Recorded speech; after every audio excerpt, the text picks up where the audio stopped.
Okay. You may want to mute yourself.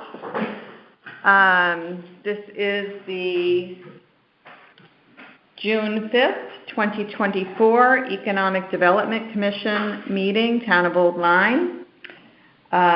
We are on the conference call line. You may have heard, if you've dialed in, that the line is somewhat full. And we're just going to go as far as we can because I'm unaware of how to delete former meetings on here. My apologies in advance. If you do lose your connection and you have my cell phone number, you can call it and I'll put you on speakerphone to listen. That's the best I can do, and I apologize for that. Okay, I'm calling the meeting to order. It is 5:31. We have a full house here tonight, which is lovely to see. Welcome, everyone. We have around the table Jean Wilczynski, John Stratton, Wendy Russell, Mona Colwell, MJ DeRizio, Jeff Hartman, Scott Smith, Joe Kamian, and myself, Cheryl Poirier. I will note ahead of time, I believe Mona Colwell will be leaving the meeting early, so if there's anything we need to move up in the agenda, we can make a motion to do that, Mona. Okay. First order of business is approval of the April 3rd meeting minutes. Do I have a motion to approve the minutes?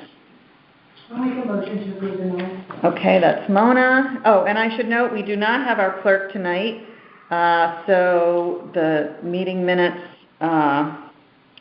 will be timely but brief.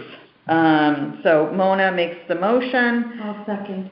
And we have Jean as a second. Any discussion of the April 3rd meeting minutes? If none, all in favor, say aye. Aye. Aye. Any opposed or abstentions? Wendy is an abstention. Okay.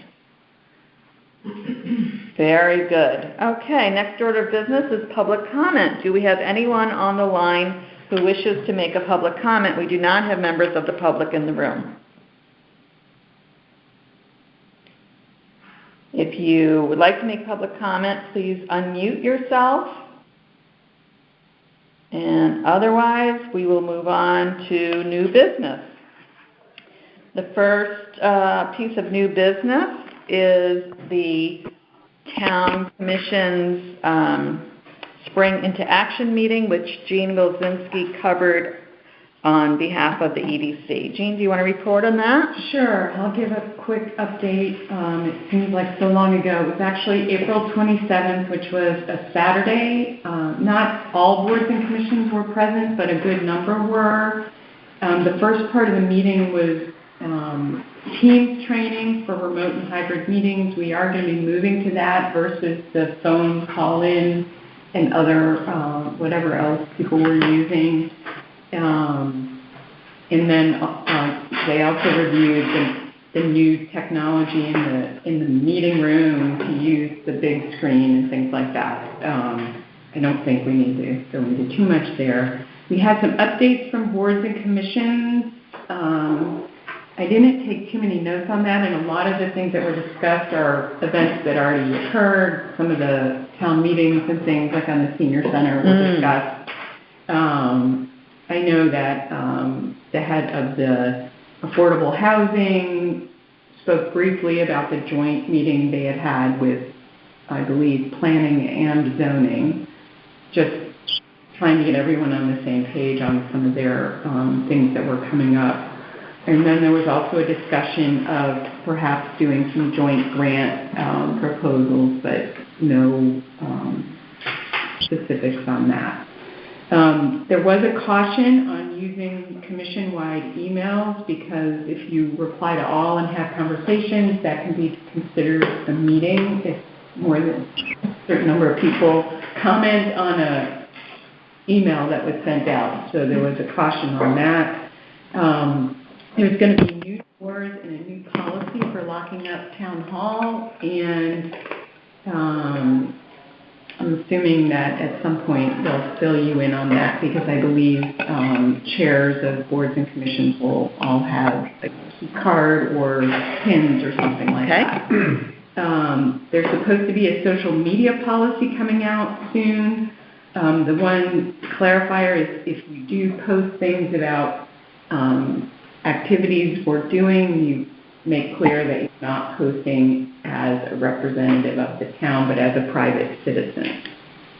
Can I just add on to that? So if you're on social media, most often Facebook, and you're making a comment about your opinion on something going on in town, as a commissioner, am I correct in saying this? You need to clarify you're not speaking for the commission or the town, but as a private citizen, which you are absolutely allowed to do. Okay, thank you. They handed out a little, some pages from the 2020 Plan of Conservation and Development and headed it homework. And there are, in each sort of recommendation, there was a number of pages of recommendations for action, and in that, whatever commission was noted in that POCD for action is highlighted.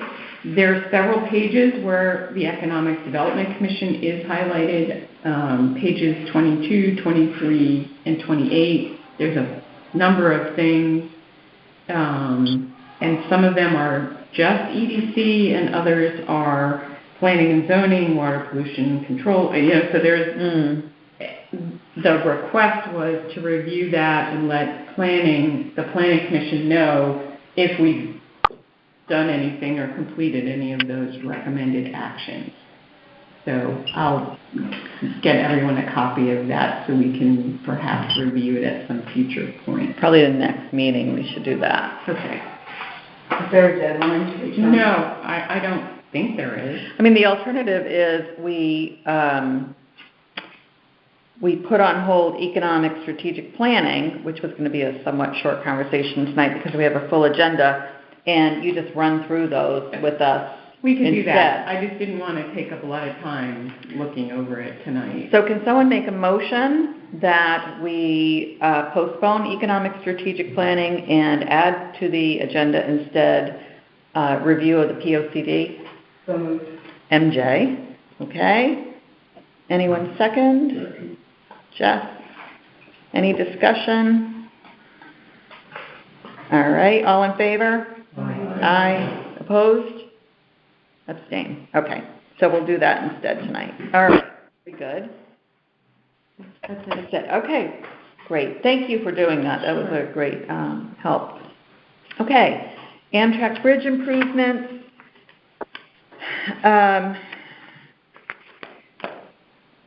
The information flow is a little bit slow coming to the public. There is some information coming out now that Amtrak is starting to, well, I know they're getting their permits and things like that for the work on the railroad bridge. It is not expected to become busy with workers until after this summer season. That could change, but the expectation is when we have over 200 workers coming to Old Line to park their cars and work on that project, this summer season will be over. I reached out to the Old Line Dock Company, which is the one with the Shell station down there next to a private residence, between the private residence and the town dock and the DEP. And that dock company had received no information yet. So I'm getting them on a list to get regular updates from Amtrak. We can reach out to other town businesses to make sure they stay up to date. It's going to be a great time to sell coffee and lunch goods and things like that. But that is a project that's going to go 5 to 8 years. So Martha responded to a request for comments and questions that the Army Corps of Engineers put out to her. That was the request that had the 30-day limit, and where Martha said, this is really not enough time to delve into this. I think one of the local journalists thought it was something else she was talking about. No, it was the Army Corps of Engineers request for the big concerns. And so on our behalf, I put in some as well to make sure that the marinas and all know what's going on. And I would think the residents of Ferry Road would want to know what's going on as well. Okay. Can I add to that? Maybe Sure. Maybe this is new business, but tangled in with the bridge improvements, which we all certainly believe are necessary in one way or another, are the constantly recurring thread of the high-speed rail link. Right. Not improved commuter links on the shoreline. The high-speed rail link continues to be a steady drumbeat in the background, led to some degree by our Senator Murphy, who always has a good word to say about it, but no concrete definitions of exactly where these new bridges and new road trackways will be going. It is, as I said in a report some months ago, it is not dead.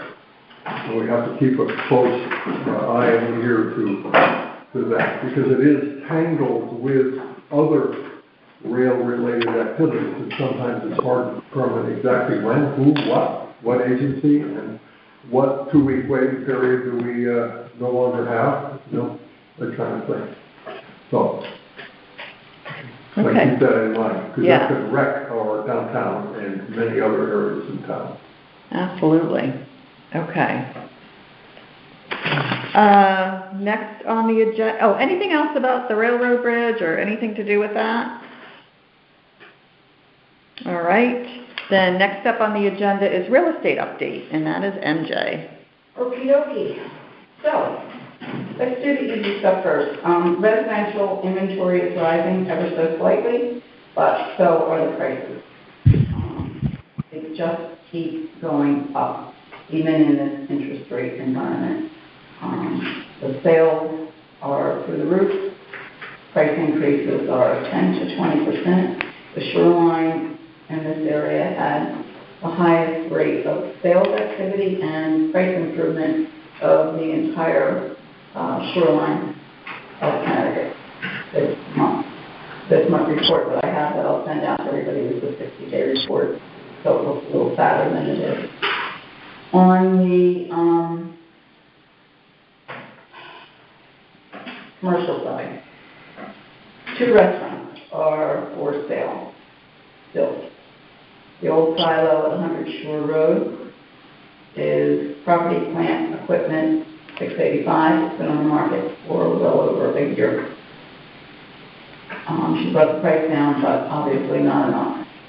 She's had people look at it, but no nibble. The Hideaway, as you know, is now a publicly listed for sale on all of the commercial sites, if you don't know that. The Hideaway business The or Hideaway business. not the building? No, he doesn't Okay. own the building. There's a long-term lease, renewable option, and the business he's asking $750. Everything included except the building. The police would go into that. There's still a number of properties for lease, a couple small ones that I'm surprised didn't get leased out, little office spaces. One over near Point of Woods is a newer one, and 90 Halls Road, the old bank building, is officially for lease. All the short-term tenancies and people that had occupied that space for a variety of reasons for the past year are now gone, and the bank building is for lease, and I think it's subdividable. And that had an accountant in it, but they moved out after tax season or something? Well, I know that there were other issues in the shopping center. One had a leaky roof, one had no heat, and those people moved in. The physical therapy people were in there for a while. Right. An accountant. I mean, there's been a variety of short-term space needs for groups, and they've been able to occupy some of the spaces in there. But that is for lease in its entirety or in part. The little building over on Hartford Avenue, of course, is still for sale. Nothing has moved on that at all. The big green, yeah, So, right. yeah. It's interesting though that the two restaurants are now on. We'll see what happens. So I think zoning, in the zoning minutes, the funeral home in town asked questions about if they can move there or not. Fulton. Yes, Fulton, To to the silo. the side. Oh, interesting. And there's a question of, Well, there's no usage. They have to get there. it has to do with chemicals, Mm-hmm. yeah. So, Seems There's- odd. Yeah. I thought he wanted to expand where he was. That's what his first preference was, now into the space. and I think he's grandfathered into that space. Just from what I saw from the zoning minutes, I don't know anything beyond that. Have you heard anything about the ice cream shop that's back for sale? Oh, that's another No, one, yeah. I did see that, and I called the agent that sold the building to them, and again, it's the same fellow that had Cherry Stones, who's very unresponsive. The same owner? The same agent that. Oh, okay, yeah, yeah. It's not listed with an agent now. No, it's for sale by owner. Right. But agents jump on that. And I'm sure he knows, I mean, he's probably been in touch with him. I don't know that they ever went before zoning to, change the usage, actually. So I don't, I know nothing. I told the farmer the other day, but, Mm-hmm. you know, they wanted to do the art gallery downstairs and then go upstairs. Okay.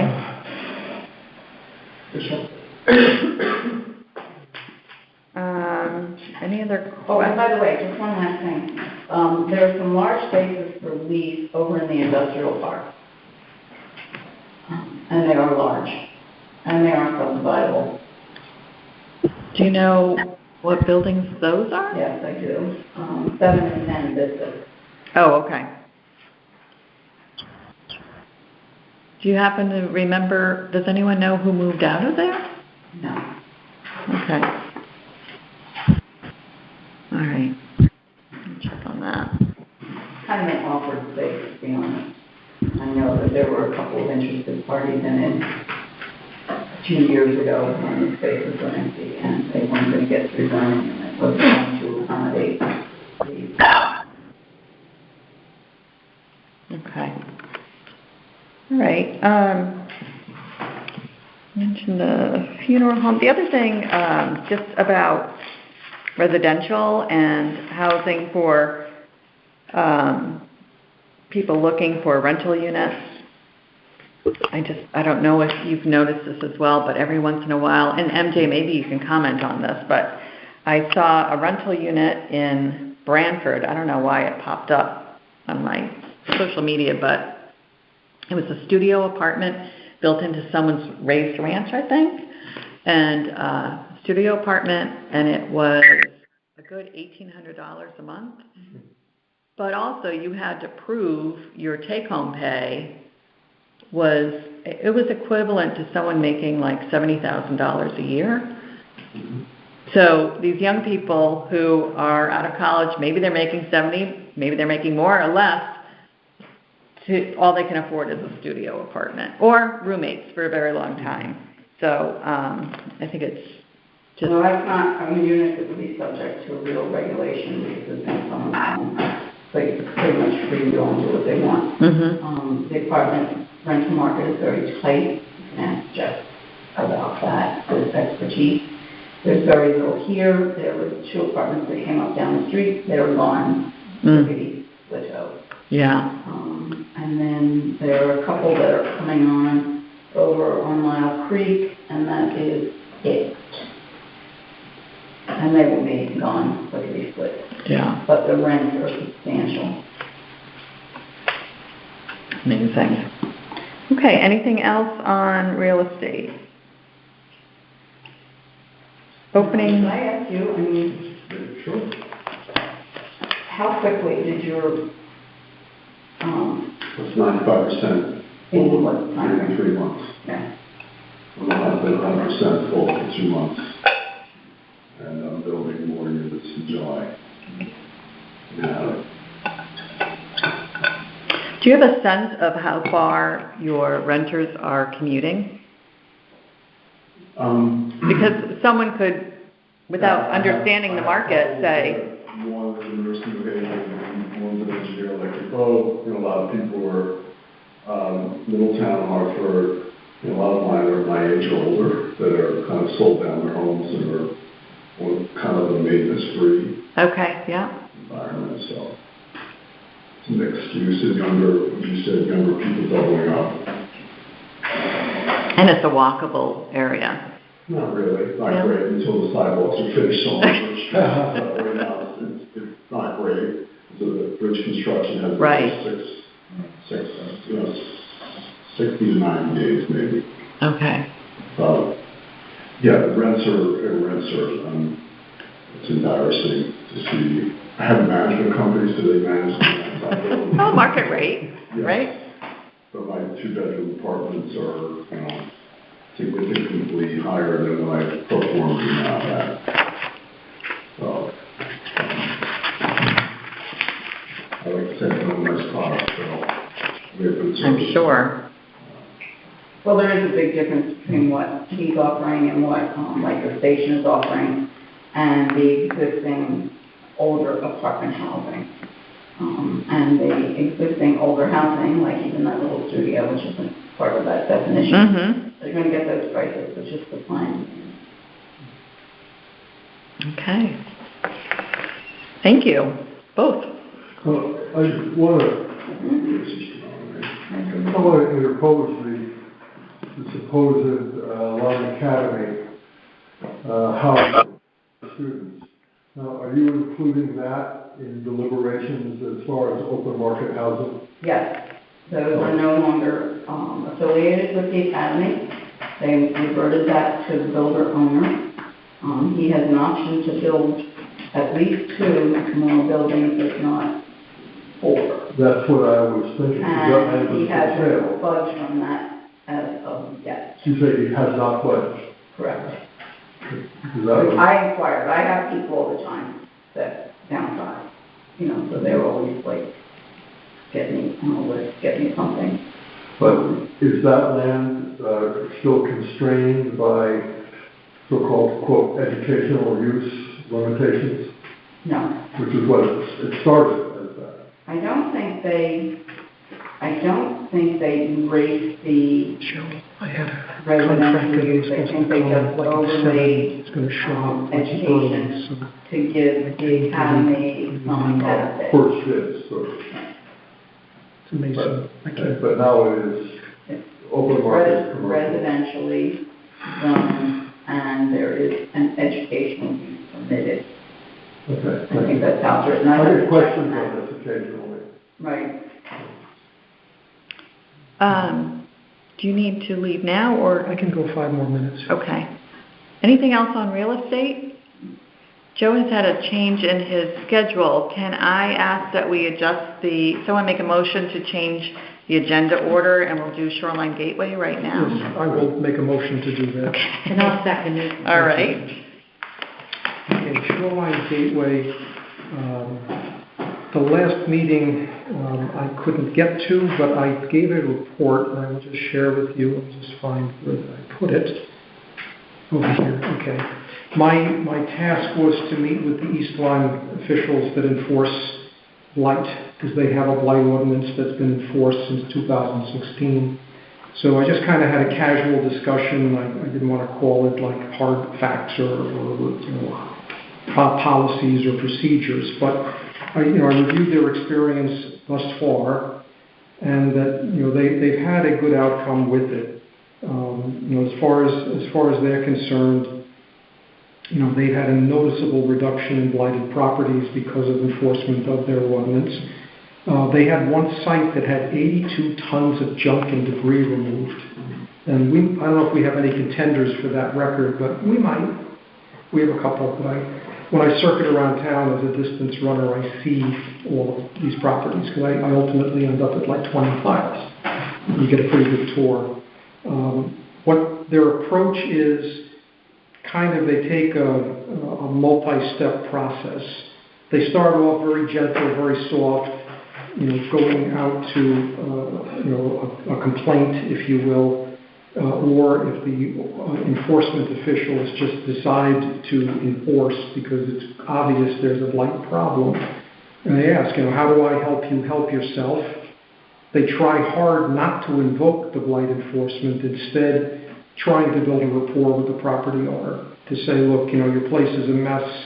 You can't leave it like this. We don't want to be heavy-handed, but can you clean it up? In some cases, they've had property owners refusing even the officials being able to survey and see what the extent is, at which point they would get a court order if that became the case. Where they do the enforcement, they kind of outline a 4-step process. Step 1 is a soft letter via regular mail advising that the property is quote-unquote a junkyard and requesting it to be cleaned up. Step 2, if there's no response, they give it like some number of days, 10 days, 20 days, a harder letter sent registered mail advising of the violation of the blight ordinance with a copy of the ordinance, advising of fines and penalties if no cleanup. Step 3 becomes a cease and desist order sent by certified mail and first-class mail. They've had cases where they sent a certified letter and the non-cooperative party just tears it up. Well, ultimately, when you go to court, if it's been sent by 2 channels, it's a lot harder for them to deny they haven't been notified. So typically, they direct with that cease and desist order, they give them 10 days to clean up, or fines and penalties to include all town costs related to enforcement. And then step 4, if the 10 days pass from that cease and desist, they have a marshal deliver a cease and desist, reiterating the prior notice, and this is preparatory to the town now mobilizing to clean up. So they've kind of got a system going. I've got this all written down. Where hostile owners have retained a lawyer, they've actually found it easier to deal with the lawyer than with, because in many cases, and when Eric Knapp talked with us, he said a lot of this is mental health. So, that actually if it goes to a lawyer, the property owner engaging a lawyer generally has made it easier to deal with. As I already mentioned, they've had a favorable reduction in blighted properties. Regarding the use of the courts, the zoning enforcement officer, which is kind of our Eric Knapp, they're parallel to Eric, only goes to court for the most serious cases, which makes the judges particularly take notice that this is an egregious violation. So they've tried to only send the CEO to court. One problem that they're trying to deal with now that they've seen evolving is banking of buildings by developers, which for the sound view area, for Shoreline Gateway, the same deal. What we're seeing is there are buildings that are effectively being banked. And I've only, I'm not in that line of business, but from what I understand, some of this is where national chains would like to, take a position in a geographic area. And a banker could say, oh, I've got 6 locations along the shoreline that you can set up your enterprise. So this is a new evolution, apparently, that I never heard of that before. So that's kind of what I can report on blight enforcement. How many blighted parcels have they remediated to their satisfaction over what period of time, and what did it cost the town to go in and actually? The town ultimately liens the property to recover the money.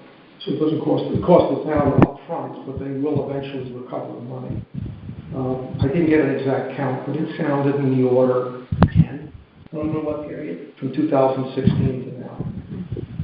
So, not a furious pace, but the point is, as what was told to me was there has been a noticeable improvement, that if they had not enacted the ordinance and had not started this. So that was kind of the vibe of it. Any other questions for Joe? Okay, Well, thank you. so much, guys. I'm sorry that I have a mason contractor that I'm trying to get to come for months who decides to show up early. So, All right, thanks, Joe. thank you. Okay. Openings, closings, ribbon cuttings. Harvard Avenue seems to be fully open. Salty Monkeys come back. The Italian Ice place has come back. Carousel is back. The skee ball arcade is back. So, and the restaurants on the beach. So, Pavilion and Kokomo's are back. So, everyone's back. At the end of last summer, there was some conversation that someone was opening in Soundview Market, and there's been no activity there. So I'm trying to find a contact number for them to see how that is pursuing. On Line Street, Nightingale's now has a daytime, like breakfast, lunch menu going on, at least through the summer. The cafe. So it's nice for them to be back, for people who want to walk down there for their morning coffee. They have had, to let me interrupt a second, they've had zero publicity on this. And I'll go by, there'll be cars in front, and then there won't be cars in front, and I have no idea whether it's the music organization or... They do all their publicity through social media, which doesn't help people who...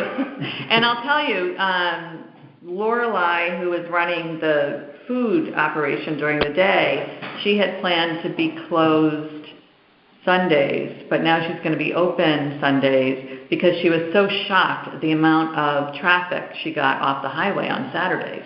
People just pulling off the highway, seeing a sign and going in for a light bite. So, and I know the previous woman who was running the food down there found the same thing. They were getting so much more activity from people pulling off the highway than other ways of driving traffic. So we'll wish them luck. And Holland Farms, the farm stand, I don't know if we've talked about this yet, but that farm stand is not reopening. The person who bought the business last year, instead, he got a great offer from a former client, and now he's taking that Holland Farm brand. If you had been in there, they had some branded products like salad dressings and things like that, salsa, I think even. He's taking those branded products and spending his time trying to get them into grocers. So we wish Brian luck, but that's a big hole for us who drive 156 and love getting our fresh produce down there in the summertime. So I don't know the plan. MJ, if you know anything, but I don't know of any plans for that property. It's unfortunate because it's rather unsightly. It is garage. Very much so, I agree. Annoying. Me personally, I walk that little circumference and Yeah. like you say, you can't stop and grab a tomato or a drink Yeah. It is. or get a quart of oil, I guess. I would love for it to look nicer there, for sure.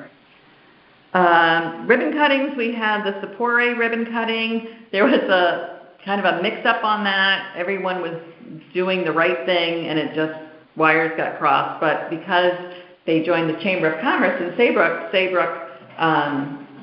did that ribbon cutting. So that was nice. And even better than that, he got the one bite, everybody knows the rules, pizza guy to come by. What's his name on YouTube? Yes.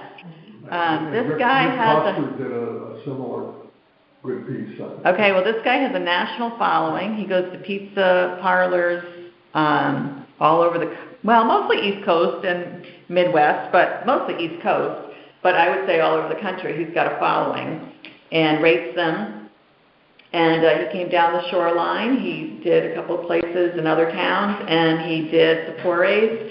And the official score was 7.9, but then he was walking to his car. He said it should really be an 8.1. So that's a great score for that. And the following Friday night, there was a 2-hour wait for takeout pizza. So it really gave him a nice push, probably more than he wanted, but that was great for him. So congratulations to Luigi and Tiffany. Did we post that anywhere, No, and this is one of on the, our site, visit? in terms of the town social media, we can post our events around businesses. It's very hard to post things like congratulations on this or that, or stop by this or that place, because then other businesses can complain, well, you didn't promote this thing that I did. And easy to miss. It's very easy to miss, you're right. So the policy has been to not promote one thing over another, which is really unfortunate. There are so many things I wish we could promote, but it's just not possible. But what about our website? Like our tourist website? Yeah, so he has a listing on there, and we could certainly put in the listing, as rated by Dave Portnoy. But yeah, that's a good idea. And we should be doing something for them. I totally agree with you. I That's why totally we're agree with here. you. I wish we could. Which begs the question, maybe this is another issue, but Cherry Stone's absence from the restaurateur fray business and its business and its ice cream shop next door. I mean, it's their business. They can do what they want. They pay their taxes, I'm told. But if Sephora can do that well, and it's definitely a byway, what about Cherry Stone? That's a rhetorical question, not an actual.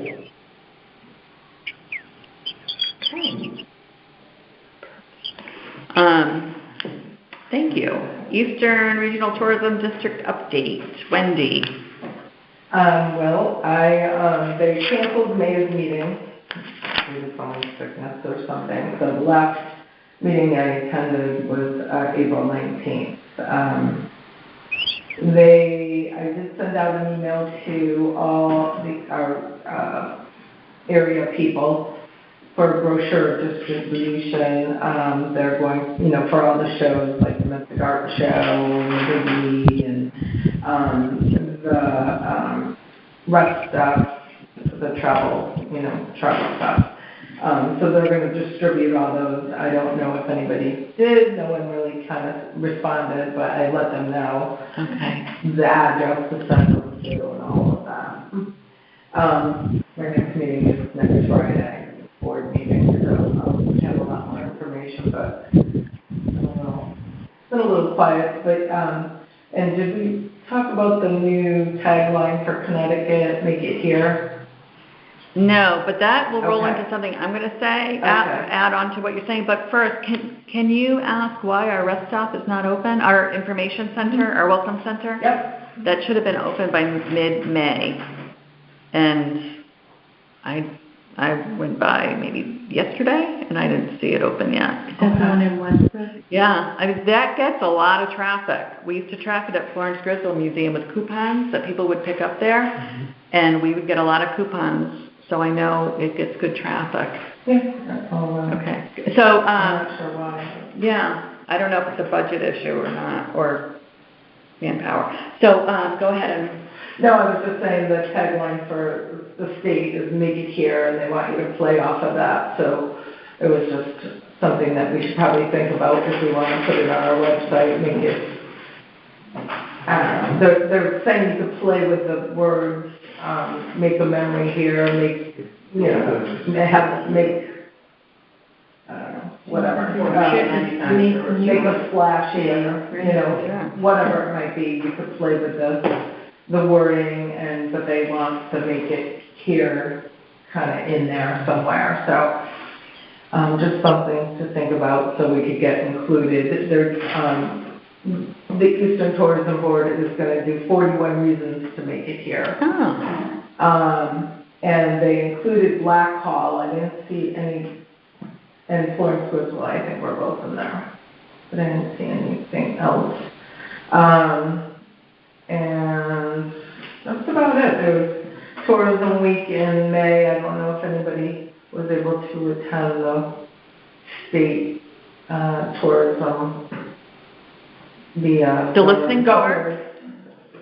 I wasn't able to attend because I was on vacation, but they did have a tourism, I don't know what they called it, the governor's conference. At Tourism Bushnell? Council. Yeah. Yeah, I went to that Oh, in did you? April, I think. Oh, that was April, okay. I remember I reported on that because Yeah. I said they're really focusing on quality of life here more than tourism now. Like getting people sold on the quality of life here, and then Right. that generates tourism and Right. people moving here and working here. Right. And then following that, I went to the Department or Office of Tourism's listening tour, Oh, yeah. the one that was at Groton Library. Mhm. What was interesting about that meeting was, I think it was City of Groton. It was Groton. I think it was City of Groton, not Town of Groton. EDC, and they have a staff person as well as commissioners, were there in force. And they really want support at the state level for the state giving back to Groton and Stonington support for all the tourism that's being driven to Mystic. So they need help with public transportation and parking and impact on sewage and all these, the whole traffic issue. And their concern is that towns don't get money back for being having tourist attractions, whether it's the property taxes or what is the accommodation tax called, Wendy? Lodging. Yeah, none of that comes back to the towns, and they're really motivated to lobby with the Tourism Coalition and others to say, we need support. If you're going to send people here and get state sales tax monies from our town, we need something back. And even if you have residents who are I can't imagine living in Mystic right now with the traffic going through there. And if you have residents feeling frustrated with it all, if you can at least say, yeah, but look, we're getting money back for our school system, or we're getting money back for this or that, it's kind of like, okay, well, all right. But they feel like they're getting nothing back. And so I thought that was a very interesting point.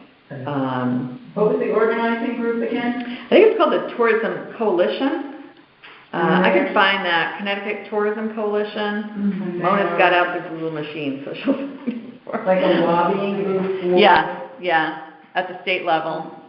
They have different, I'm sure Waterford Group is in that. A lot of different organizations are in it.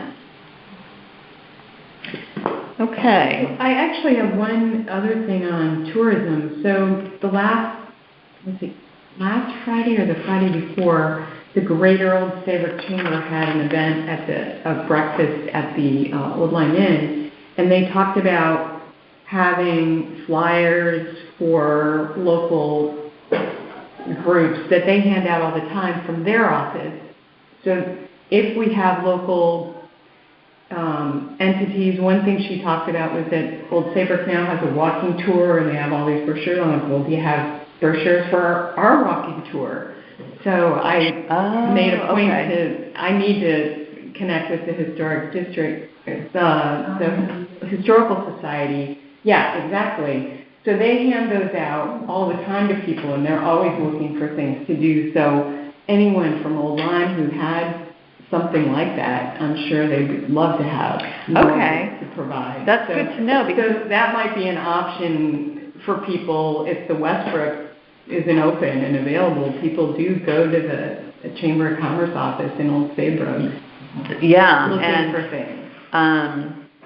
it used to be you had to be a member to give them your brochures, but it sounds like maybe they're opening it up more. I think it's opening it up. And as the EDC, we're members. Right, so yeah. we could sort of push that a little bit, I think. Because after the Midsummer Festival, I take all those extra brochures, and I've been bringing them to the Westbrook Welcome Center to put out, like for the carousel or whatever. So if that's not open, that's a great option as well. It is a great option. So. That's good to know. Thank you. So Cheryl, I really do believe I will take mine. Okay, can I have someone make a motion to move Midsummer Festival to the next item of business? Mona, okay. Mona, Wendy, all in favor? All right, any opposed? Okay, Midsummer's next. So I'm making a concerted effort to try to visit as many businesses as possible right now, just to make sure that they know that the Midsummer is at the end of July. In the previous year, Wendy has also visited them to get merchandise for baskets. I was just trying to make connections and see if they even knew about it, if it was on their radar. So most people so far, I haven't been to too many businesses, but I'm going to keep going. And most people so far, of course, know, but haven't really thought too much about in conjunction with the event. It was interesting, the gal at the hardware store, she said she hadn't really thought about it, but was definitely excited to do something. So I think this is a restaurant too. I was thinking about that today. I was driving by one of them. So that's just what I've been doing. And I think we have to follow up. I've been getting email addresses as well and follow up with an email to them, which we've done in previous 2 years, I think. Mm-hmm. Just we've drafted something that looks a lot like the Explore website that we have, the same design, just giving them a heads up. And then usually in that email, it says that they can drop off any materials to a basket here at Town Hall that they might want us to have at our table on the day of Midsummer. And then on the actual day of Midsummer, we all take turns manning the table. So that's the last Saturday in July. And it's usually like a 2-hour shift. Mm-hmm. So that way you can just have the coverage. And people do get excited to come, especially because when we put together these incredible raffle baskets. I remember last year, we had talked about potentially considering, backwards, double edge, potentially considering the store owners here, the Bowerbird, there's a couple of others, to invite them to participate with some kind of a sidewalk sale event. There's Pat Spratt, there's now Homeward Collective. Collective. I just wondered if we still have that opportunity, and if we think that's within the parameters of the festival or not. How do we do with that? That's kind of what Mona is doing and reaching out to the businesses on Halls Road primarily at this point. Yeah, because a lot of people are parking there on Halls Road or crossing over. Or then what happened one year was people were all parking in the back by the river, and then they never really go to Halls Road, which that's kind of too bad, because it'd be great to tie them in somehow so people will go visit those businesses. I think it would be nice if it was kind of like a discount day or something. I'm nervous about encouraging people to have sidewalk sales and then no one comes because they're kind of, the traffic's bad and people are just doing this and then leaving. But if we had something, a little handout at our table, or I don't know how we could probably promote it on the midsummer materials that, there are, sales or, I don't know what kind of, special discounts, that sort of thing. Even if it was just like, it's like explore Lyme Day, and visit any of the, I don't think anybody would turn down business, Mm-hmm. But it's just a matter of, what would they want to offer. And I don't know if it's up to us to have to coordinate it, because it would be a lot, but if at least they're thinking about it and they know, and we can show people, go to the Explore Old Lyme site, which is very easy, it's already there, and then they can go visit businesses and mention that they're exploring Old Lyme. Actually, I was thinking of trying to drive more traffic to the Kansas Street, because you know how congested it gets. If they wanted to come around here with a little pup tent or something like that, with, who we are, what we do, and have a few things there for sale, or hand coupons out for them to go back on the way to their vehicle. Mm-hmm. That was in my brain. Now that I'm listening to it, do we have, it would be kind of easy, I think, if we could just put like stakes in the ground with QR codes, visit us, and drive to a website, that's a link, nothing. Maybe that's what we have around the tent. Yeah. Around our tent. Around our tent. Yeah, up at our tent, Something sure. like that. Mhm. Right. Yeah. Right, exactly, whatever they want to Like a do. one landing page. That would be Right. good. Yeah, which would list Special all the pop-up. different discounts. Like a special pop-up. Pop-up sale or pop-up? On the Explore Lyme. Like a Oh, yeah, special yeah. pop-up that Okay. says, We can also do something interactive, to draw people to the table, and maybe if businesses want to give us coupons, we could do maybe like one of those spinning wheels or something, and they get a coupon. Something that is always, you gotta have something to bring them to the table, and it just has to be something, and people usually like to do interactive things. Maybe something different than just the basket. Coupon, a green coupon, yellow. Yeah, whatever they give us, we can put it on the wheel, and then you spin it and you get whatever it is.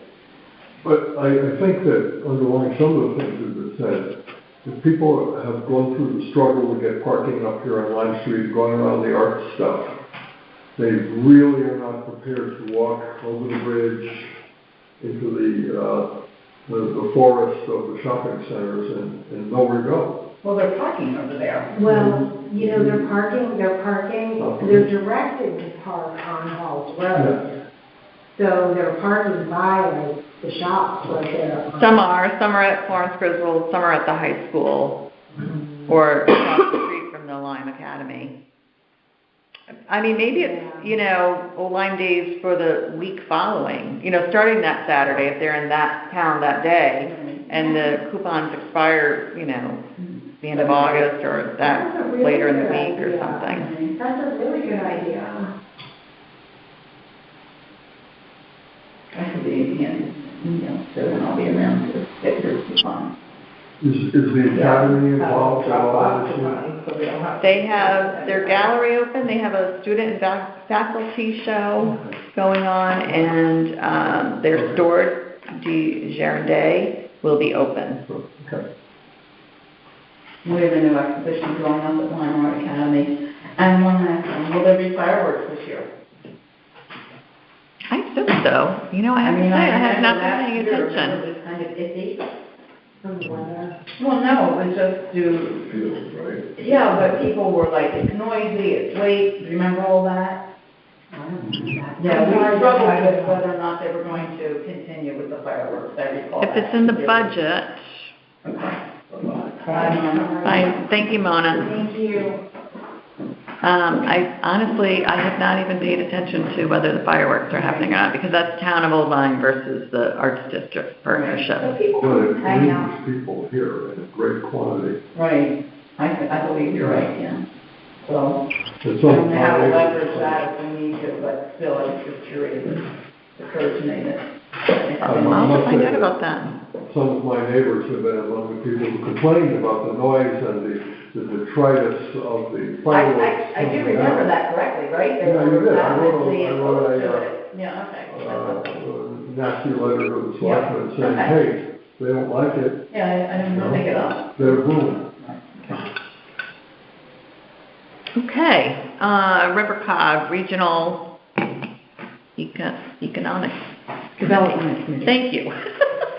Okay, so this group seems now to be meeting on the second Tuesday of the month at 11:30. So our next meeting is next Tuesday. The last meeting in May was very interesting. Its focus was on supporting agricultural businesses, and the presenter was Bailey Rose-Braun from Long Table Farm. Bailey Drown. Yes, up in Lyme. And, you know, she was very, very good. She gave some very interesting, she said one of the biggest challenges in the state is actually loss of agricultural land, and one of the biggest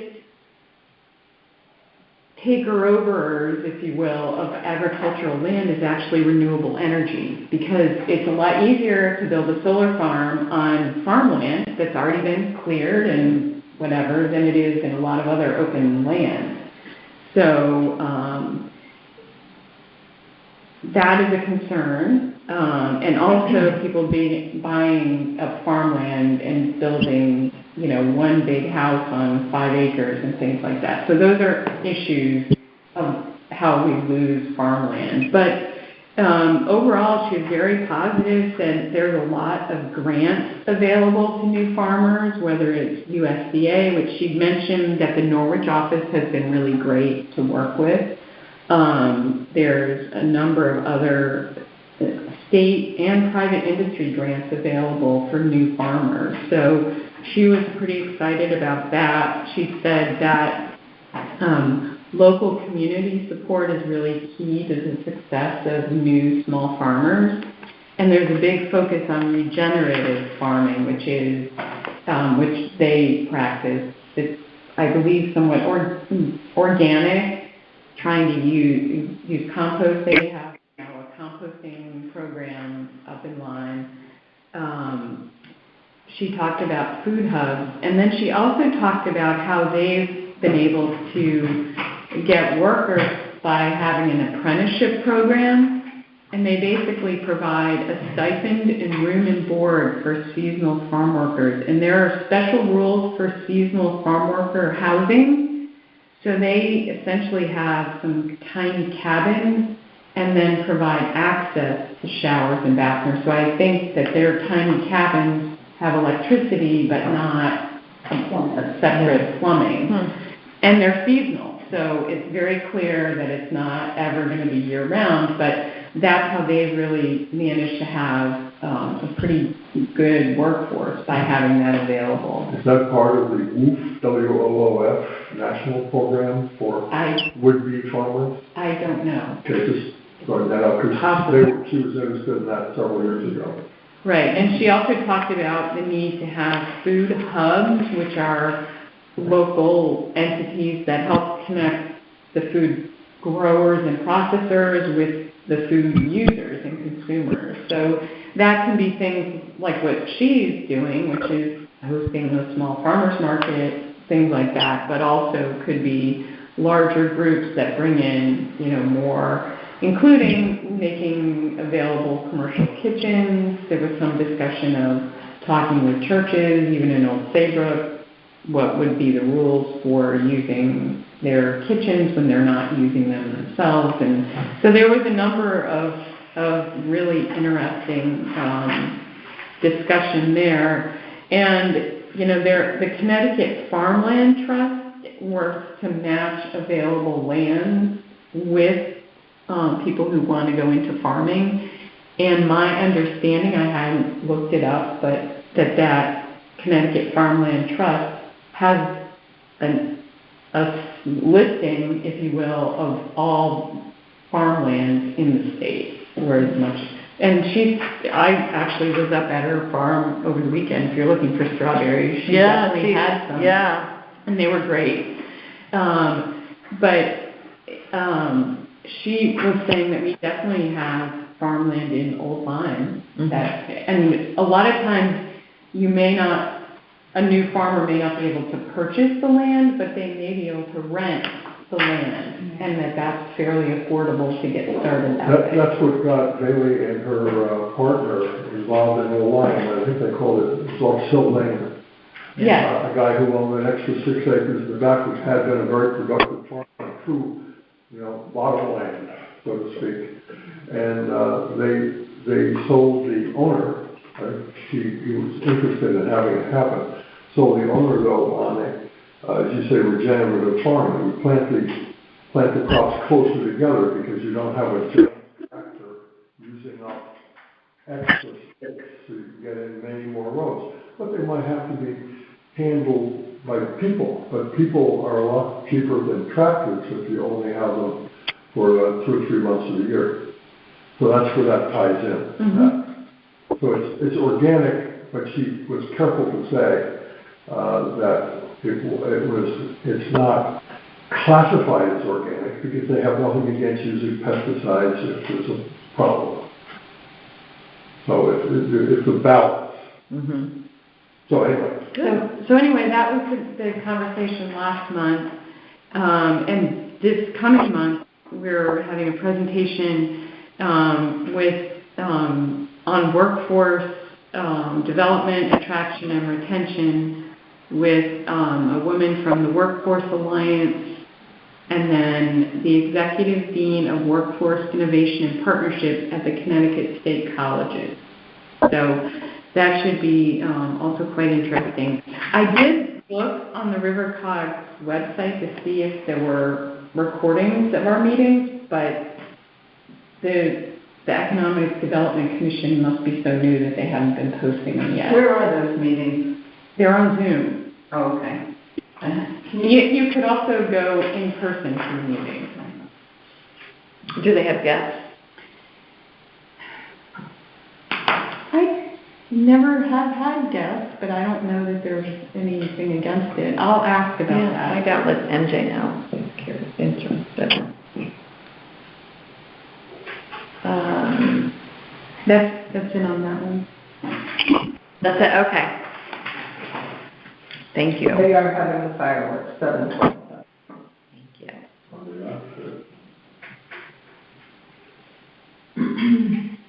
Okay. Okay, we did Shoreline Gateway, Halls Road improvement. There's no update. Edie is going to come visit us in the fall when they are ready to approach, I think when they're ready to approach zoning again.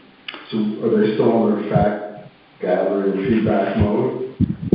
Yes, after the last time they were sent back to the drawing board, if you will. If you had to characterize, where are they now? What are they considering now?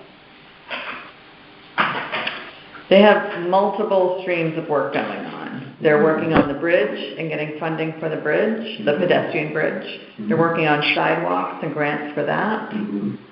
I think they had to go back to the drawing board on the size of the buildings that they were looking for in this overlay zone. I'm not sure beyond that. I know there's been a lot of activity around the pedestrian bridge.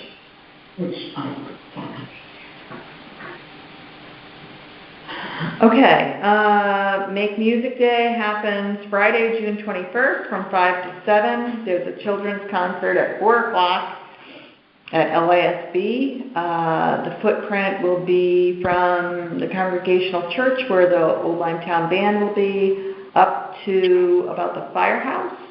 And if you haven't been in the past, it's a lovely evening to run into friends and neighbors and listen to live music as you walk along the sidewalk. Center School will have the Midnight Anthem, which I'm really excited about because those ladies are fantastic. The Lions Club will be there selling their grill items. we will have our little information table out here again in front of Town Hall, and if someone were willing to give me a break, The day again? June 21st? It's in the late afternoon, though, 5. Yeah, 5 to p.m. 7. Mm-hmm. Will there be parking on Lime Street with the growth and popularity, or are we going to expect people to park in the school lots and town hall? I have cops. So walkability is smoother. It's going to be the same as last year. There are residents on Lime Street who don't want their, coming home from work to be impeded by the road being shut down or anything at all. So the parking is going to be as it has been in the past. Pedestrians need to stay on the sidewalks. But I think a lot of people do park in the parking lots behind the school already. That's that. We talked about Midsummer Festival, Osprey Festival. They met Friday evening, and I have not heard an update, but that, I believe, is the second Saturday in September. So I'll try to get us an update on that.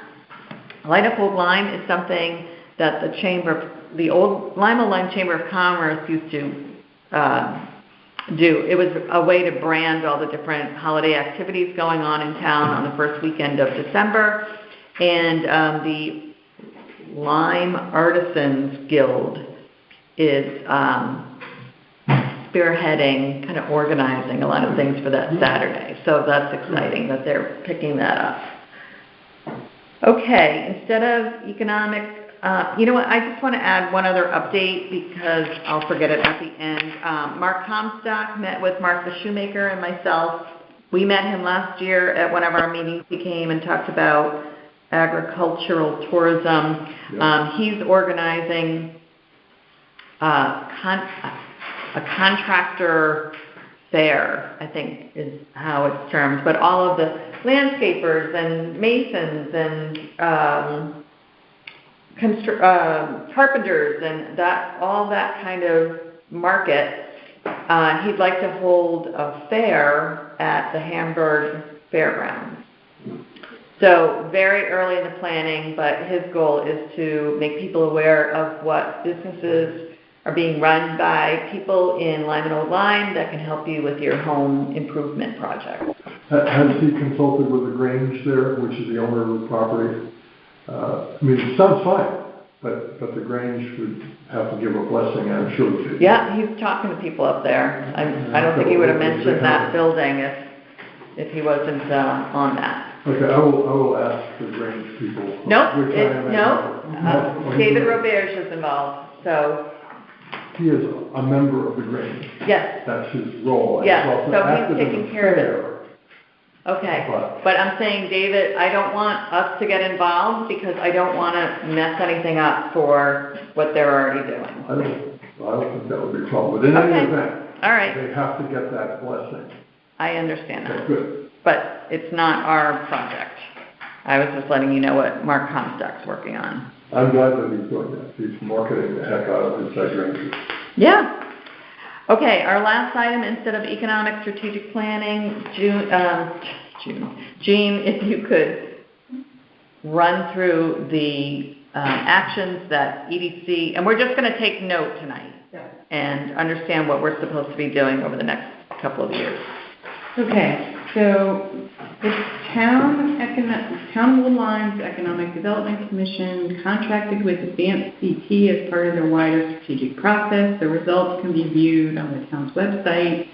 There's a list of things that represent opportunities for the town to leverage its existing assets, and the action was for us. And Okay. this list highlight Old Lyme's natural amenities, support outdoor recreation festivals or special events, build on the arts and cultural traditions and local attractions to create a unique destination, encourage support of local businesses as well as smaller home-based businesses, create experience-centered dining, entertainment, and retail spaces, clarify the regulatory process to facilitate, I'll make a copy and send it. But what I can tell you is that And this is something we're already yeah, talking about. Yeah, so we're already doing this because we're the ones who said we should do this. Yeah, so this is that's part of our clear. strategic planning process. Right.